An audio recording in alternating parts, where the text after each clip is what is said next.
like. Well, this is one of the big criticisms is, so a lot of guys, not all men, some guys are fine when they're in their younger years. A lot of guys will struggle with dating in their late teens, 20s, up to mid 20s, late 20s even. And they'll get curved by these women when they're younger, while these women are chasing around like the really hot dudes, whatever, in their 20s. And then these women will be like, okay, I want to settle down with a nice guy provider dude. And so what ends up happening is, like, a lot of guys will see that and be like, hold on.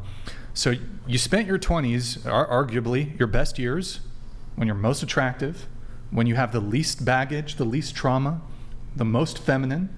You spent all that time having casual sex. Now you're 30, clock is ticking. You see me as a retirement plan. Fucking retirement plan. You see me as the nice guy, safe guy. You got me up. Back to the streets you go. That goes both ways. How does it go both ways? Because men also be going all around town. Well, here's the difference though, is that every single woman has access to hookup culture. Not all of them engage in the hookup culture, but far more women engage in hookup culture than do men.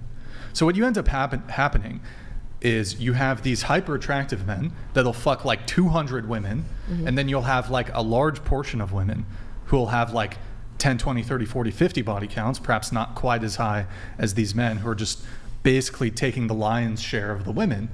And this is throughout high school, college, etc. And so far more women will have access to this hookup culture.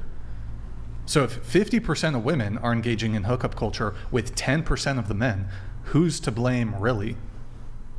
Both wouldn't be. Right, Takes but there's two to tango. more. Hold on, yes, but there's more women to be blamed. Does that make sense? Well, what if the woman's just looking for a relationship, though, and all these guys are just like not taking her serious right now in her 20s? So she just has to keep going guy after guy because nobody's going to take her seriously. Well, let me ask you a Because question. guys aren't interested. Wait, hold on. Because she's picking men. One, all you women, you pick the men that you're with, one. And then secondly, you tend to have very terrible appraisals of one. We already talked about this rating thing, although we should have asked it before we, anyway. A lot of women have really terrible appraisals of their own attractiveness and then the men that they can get in a relationship.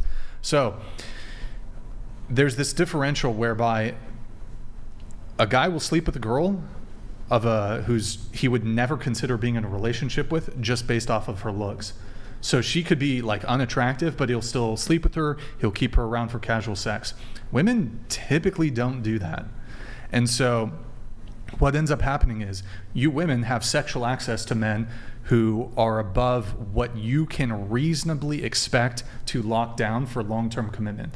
So you women can sleep outside of your league, whether that's status, whether that's money, whether that's looks, right? A 19-year-old woman who's just hot and attractive, who has 1,000 followers on Instagram, she can go f*** an NBA player, an NFL player. These are very high status men who make good money, who are typically very attractive.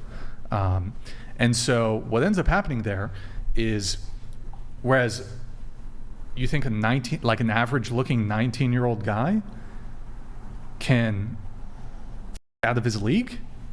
No, he can't. So there's this sort of differential that's happening. So like I said, essentially you have 10% of men who are just crushing it. The rest of the men get scraps or get nothing. And then you got like 50% of the women who are engaging in this sort of hookup culture. I feel like those 10% of men, yeah, they might not be able to like hook up with just anybody, but they have a really good chance at wifing a girl because not all girls go for guys that like look better. Wait, no, than the them. 10% of men are the hyper attractive men that like the vast majority of women. The other ones. The vast majority, so the 90% of men? Yeah. You know how many ugly guys are with pretty girls? But this goes back to women. Not many. This actually goes back to women, one, being terrible appraisals, or making terrible appraisals of their own physical attractiveness, and making terrible appraisal of what they think their equivalent is in terms of a partner. And this can be looks, it could be other things. But if you look at, there's this really great, Austin, if you can pull it up, this one of the dating sites called OkCupid. It's in the Dropbox podcast infographics folder. Let me see where it is. It's called the OKC. OKC. And so, if you can pull that up quick. What was that? That was me. It was you? Oh, was that you? I think. What? No. I didn't. Infographics. Do you have it? Okay. So essentially, what this graph is going to show is that men tend to rate women pretty reasonably, bell curve, whereas women are very, very harsh judges of male attractiveness. Do you have it? Yeah, the majority of, yeah. Okay, so hold on. I'll say it again. So just Dropbox folder, podcast folder, infographics folder. Yeah, the data skewed to the left, I think. And what's the follow-up? Okay, see?